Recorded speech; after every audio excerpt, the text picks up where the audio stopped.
If you are thinking about becoming a BCBA and going to ABA grad school, here's some things you might need to know, because I wish I knew these things before I started my ABA journey. Hi, I am Ray. I am officially a BCBA, and I'm here to share with you all of my tips, tricks, and just bring you along a journey, especially in my first year of being an official BCBA. So welcome. Hi. I'm going to get right into the video because I feel like because there's like 28 tips, I just want to make sure that you have all this information. My first tip is make sure you base all of your papers on the same topic of interest that you specifically have, because you're going to be writing papers a lot. Try to wrap all your papers around a similar topic, so when you don't have to constantly do new research. Oh, I gotta research brand new information, I gotta research this new stuff. Oh, I got another paper, so I gotta research all of this new things. I gotta research all. Keep it simple. So if you know for a fact that you like, if you already made up a client, let's say, and this is XYG client, they have these symptoms, this is their behaviors, stick with that client all throughout grad school. Don't keep making a brand new client every single paper you write.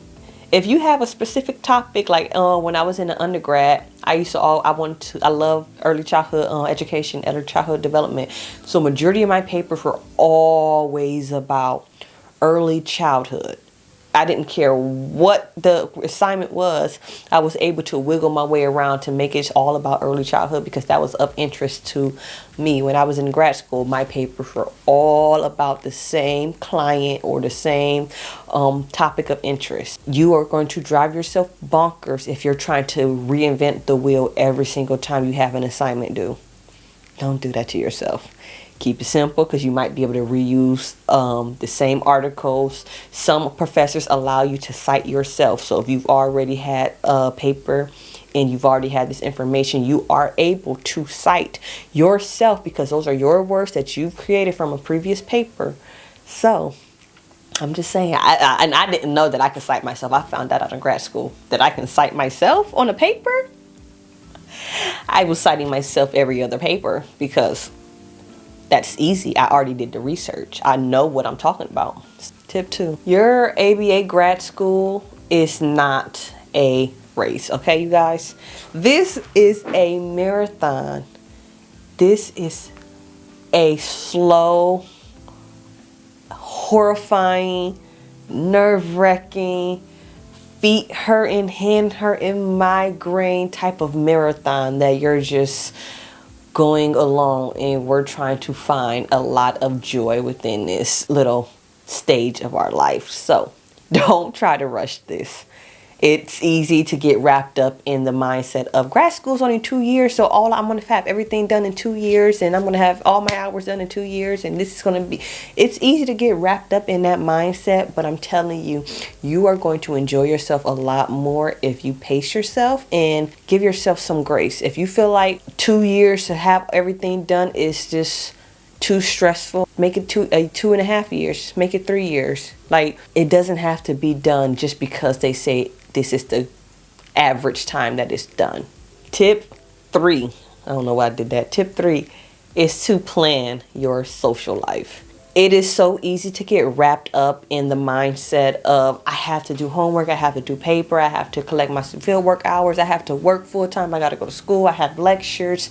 I don't have time for anybody else to breathe around me because I'm so freaking exhausted. I fell into this trap. Try to stay active and social, even if you're just doing 3 social events or going around with 3 people, hanging out with 3 of your friends 3 times a week.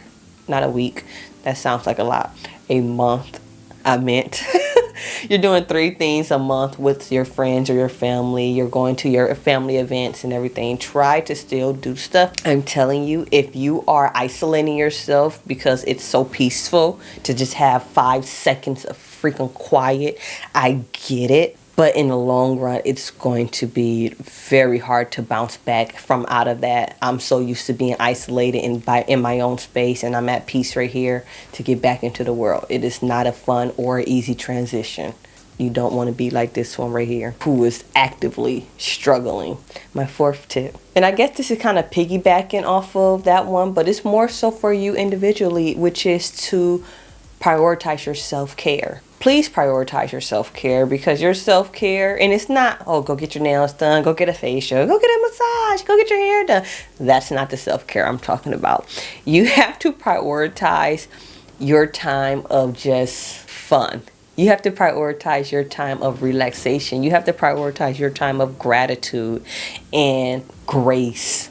Giving yourself grace. You have to prioritize being active. You have to prioritize like going out for just a walk or exercising or anything, just eating healthy. You have to prioritize yourself, because that will be the difference between you enjoying your experience of grad school and you feeling your best self and you feeling healthy and you're feeling energized, versus you feeling like down and fatigued all the time, don't know what you're going to be doing next, don't know what you're going to eat. So instead of eating, I'm just going to go to sleep, because at least I can wake up and drink coffee and it's a new day and I can start over. Then I forgot to eat again. Like, prioritize yourself. I'm really talking about myself.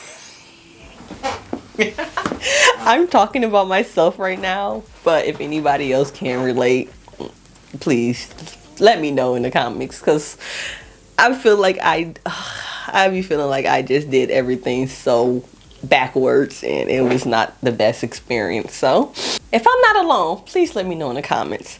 But just prioritize your health and your self-care.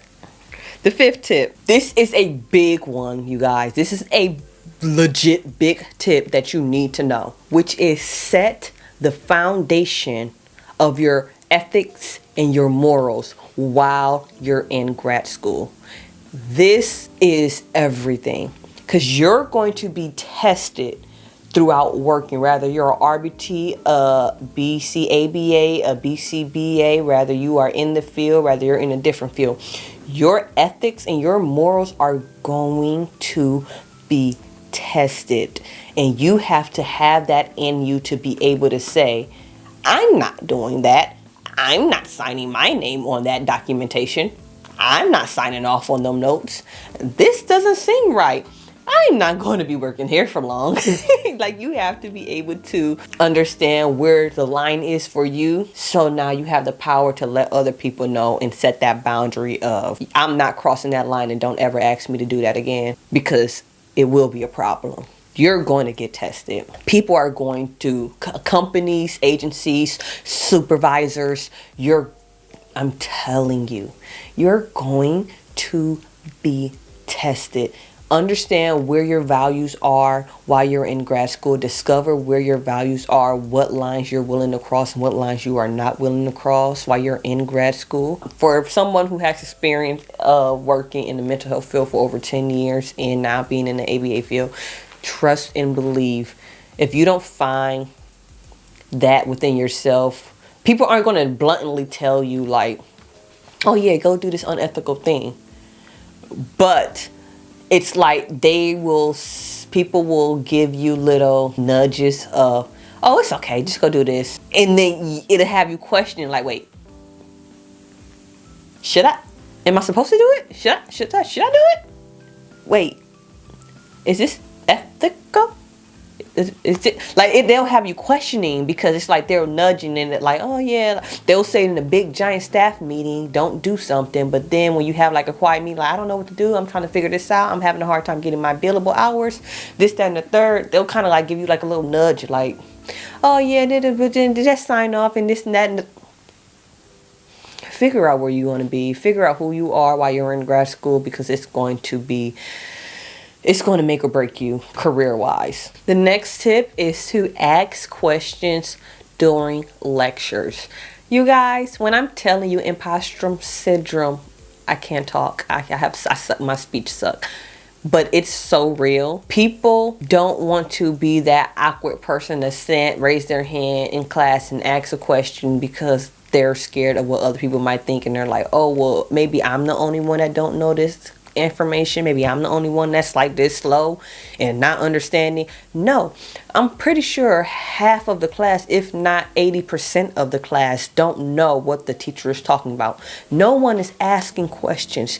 This is the perfect time for you to get all the information that you need, because this is going to help you in the process when you're ready to start studying. You're going to have all these unanswered questions answered because you've already talked it out within classes.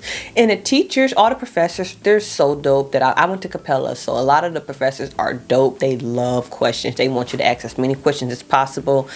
So ask questions. Next, I kind of said it along and I went within that self-care, but the next one is eat. Like you kind of gotta eat, because again, this is me. I am somebody that doesn't eat. I probably drink coffee and drink water and snack on a snack cake and eat once a day, and I probably don't even finish my meal. So this is coming from somebody who don't eat. Don't be like me. You have to eat because you are actively working your brain when you're going to school and you're working full-time or you're working part-time. And if you have other responsibilities, your brain is running out of fumes. You're going to be fatigued. You have to eat to give yourself the nourishment that your brain needs to keep going. So eat. Eat healthy. Don't be like me and eat a box of Debbie cakes because you don't have the energy to cook a meal. So the options was to reach in the cabinet and get Debbie cakes, or to go up to Wendy's. I wasn't smart. I'm still not that smart, you know. I'm working on it. I am. But you start working on it now. I'm out of grad school and I'm still struggling. So you should start now, because even when you become a BCBA, you'll probably still not have good eating habits. And yeah. Anyways, next tip, you have to be around like-minded people. When I tell you, it's a blessing when you are around other people who, and they don't have to be in the ABA field. I'm not saying you have to only be around other people in the ABA field who are like-minded, but it's a blessing when you're around other grad students who love their field and open to learn about other stuff. Like, it's amazing to be around people who love to learn and people who are growth-oriented, business-oriented, education-oriented. They want to learn new things. They're all about this. So you don't feel alone, because when you have like one of them venting days, and you're going to have a lot of venting days, you can vent to those people and they're looking at you like, no, I feel your pain. I'm here with you. What you want to do? We can go get a smoothie from Tropical Smoothie. We can go take a break, and then we'll go study together later on this week. Like, it really helps, because a lot of people don't understand when you get to this level. You don't, like, I personally don't know a lot of people that went to grad school. So it's not that easy when you're going through grad school. You're navigating this stuff and you're like, oh, dang, this is a lot, and I'm trying to complain, but people looking at me like, doesn't seem that bad. You like, dude, I'm crying in the shower like every other day on the floor. Like, this is horrible, and no one gets it. And like, okay, I digress. The next tip, because start advertising. Really, don't start advertising yourself.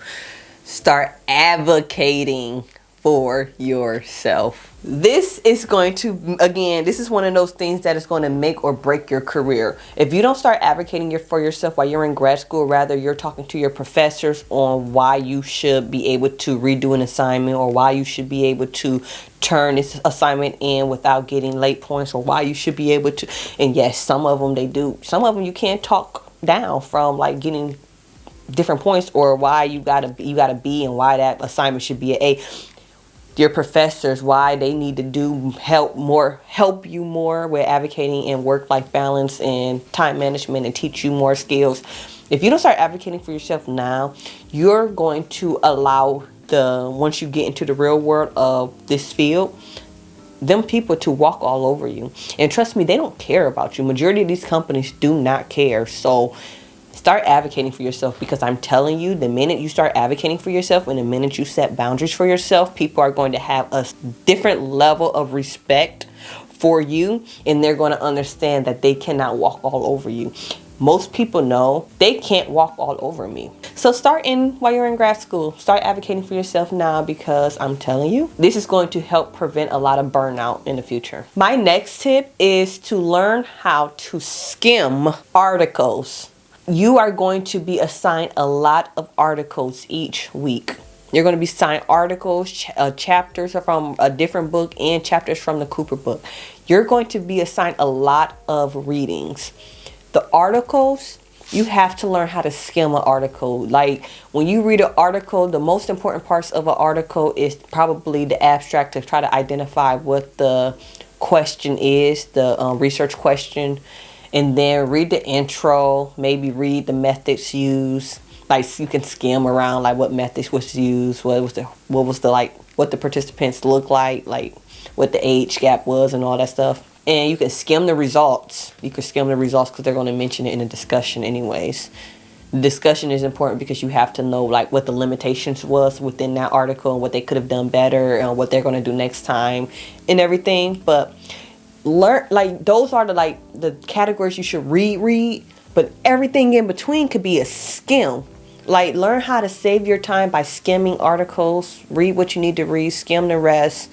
It is a time saver because you're going to get a lot of articles that you have to read, and you don't have to read every single one of them in depth. That's just my opinion. I've wrote a lot of papers almost every single week, sometimes 2 papers within 1 week. I never read an article all the way through and through to its fullest. And I've always gotten A's on every single, 95, 90, I'm going to say 97. I'm going to say 97 because I'm really confident in, if I go back through all my papers, 97% of all my papers have always been A's. And I've never read a full article all the way through and through. Learn how to skim. It's a time saver, I promise you. The next tip I have for you guys is to save everything.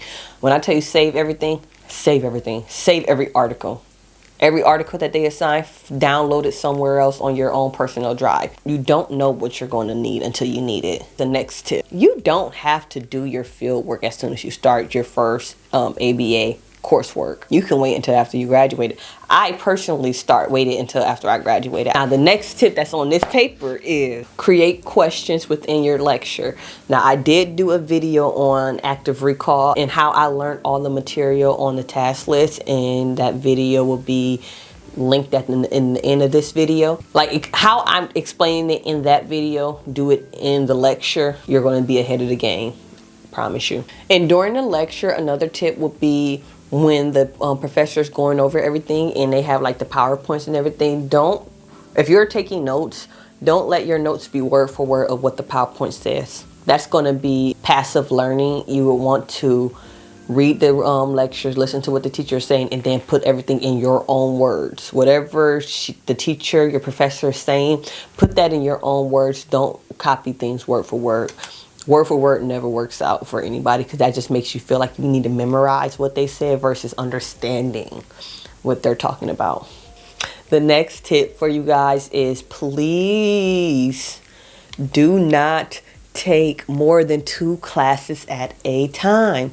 I have seen some people in these ABA group chats on Facebook and they taking like 3 classes. Maybe if you're like, you only go to school and you have 0 responsibilities and this is all you have to do with schoolwork, that might be simple enough for you. If you got responsibilities, please don't take more than 2 classes at a time, because 2 classes is kind of a lot.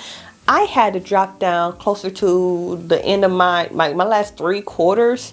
I went from taking 2 classes to only taking 1 the last 3 quarters because it was too much. And never feel guilty if you have to drop down to 1 class, because I'm telling you, you'll be so happy when you do. You'll be like, oh my gosh, the pressure is kind of like off my shoulders a little bit, and I can actually be more engaging within the classes, and I can really put more effort into my papers, and I can really interact with the Blackboard discussion board posts. It's it makes it more enjoyable when you're really just doing one thing and you're like engaging and actively learning versus when you're doing 2 classes or 3 classes and you're like just trying to catch up so everything gets done before midnight on Sunday. The next tip that really worked out for me was either before you start, so if you haven't started grad school yet, or if you're in grad school, you might want to have to like take a step back and then write this stuff down, but understand what your top 3 priorities are. My top 3 priorities, things that were my non-negotiables, was dropping out of grad school. That was a non-negotiable. I can drop a class, I could drop down to 1 class, but dropping out of grad school was a non-negotiable. Time with my kid was a non-negotiable. So I was not going to overextend myself to where I couldn't make room to show up for my own kid. My own well-being, like I can easily fall into a depression. So my well-being, if I felt like I was sinking and tanking and probably about to be burnt out, and when I get like tanked out and burnt out, I quit everything and I stopped showing up for everything and I'm just in bed for a couple of weeks. If I feel like I'm getting to that level of like something gotta go, grad school wasn't going. I obviously can't get rid of my kid, so she had to stay. So I sacrifice work. I will quit a job if you're stressing me out and I feel like you are disrupting my mental health, you gotta go. If you don't fit my school schedule, you gotta go.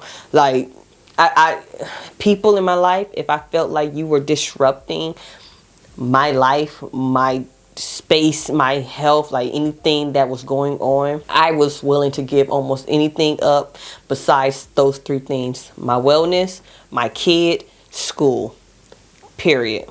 I did not even care about money. If I had to, I would have lived with my mom and dad. They probably wouldn't let me live with them. they wouldn't. But my credit cards did not like me because I did suffer with money and I was just like, I don't care.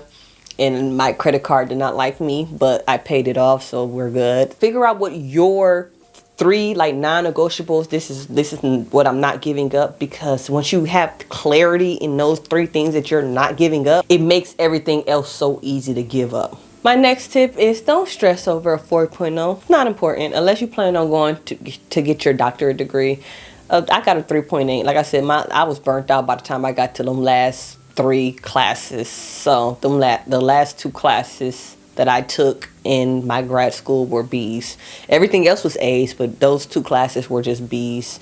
I'm pretty sure my performance was horrifying. I was turning stuff in late. Yeah, it was not the best. I didn't do my best, but at the same time, it is what it is. I graduated. I stopped caring about that 4.0 by the time them final 3 quarters came. I was like, I don't care no more. My next tip: you don't have to be an RBT to become a BCBA. I wish I would have known this earlier, because I quit my job making $22 an hour to become the RBT making $16 an hour. Oh, but when I found out that I did not have to be an RBT, it is what it is. If you are taking 2 classes like I did the first half of my grad school experience, expect a paper every 2 weeks. Like expect 2 papers to be due every week is what I meant to say. You might have 1 class that don't give you a paper, that might give you a paper every 2 weeks, but you're going to have a class. If you go to Capella, you are going to have a class that gives you a paper every single week. And then you might have a class that gives you a paper every other week. So expect that at minimum 2 weeks out of each month, you're going to be doing 2 papers that week. Plan ahead. Another tip is when we're planning ahead, let's make sure that we plan ahead for our Blackboard and our peer discussion. Because again, don't be like me, waking up at freaking Friday at dang on 10 o'clock, 11:50, sitting here like, oh snap, I forgot to do my discussion board post. I forgot to do the peer review. Oh my goodness. Yeah, that happens a lot.